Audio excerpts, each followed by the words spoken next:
समय की बात है। पहाड़ों की गोद में बसा एक छोटा सा सुंदर गांव था।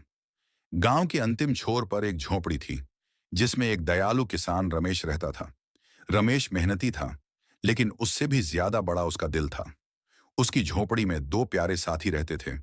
एक वफादार कुत्ता जिसका नाम था शेरू, और एक मासूम सा कबूतर जिसका नाम था गोरी।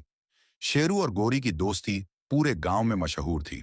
सुबह होते ही शेरू अपनी पूंछ हिलाते हुए गोरी के पास जाता, और गोरी अपनी नरम चोंच से उसके सिर पर प्यार से थपथपाती। दोनों साथ साथ खेतों में जाते, गांव की गलियों में दौड़ते, और शाम को किसान के पास लौट आते।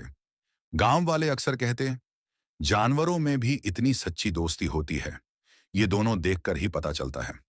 शेरू और गोरी दोनों ही किसान रमेश के पालतू थे।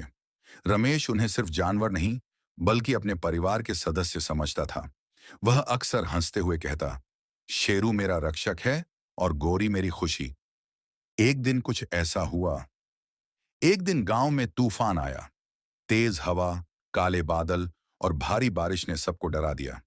उसी दौरान किसान खेत में फंस गया। उसे रास्ता दिखाई नहीं दे रहा था। शेरू भौंकता हुआ दौड़ा, और गोरी आसमान में उड़कर किसान को ढूंढने लगी। थोड़ी देर बाद गोरी ने ऊंचाई से देखा कि किसान कीचड़ में फंसा हुआ है। उसने जोर जोर से पंख फड़फड़ाकर शेरू को संकेत दिया। शेरू ने बिना देर किए उस दिशा में दौड़ लगाई, और किसान को अपने मजबूत जबड़ों से पकड़कर खींचने लगा। गोरी लगातार ऊपर से आवाज करके रास्ता दिखाती रही। आखिरकार दोनों की मदद से किसान सुरक्षित घर पहुंच गया।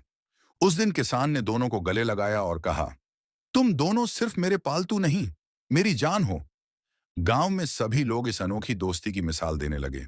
शेरू और गौरी फिर पहले की तरह साथ साथ खेलने लगे, जैसे कुछ हुआ ही न हो।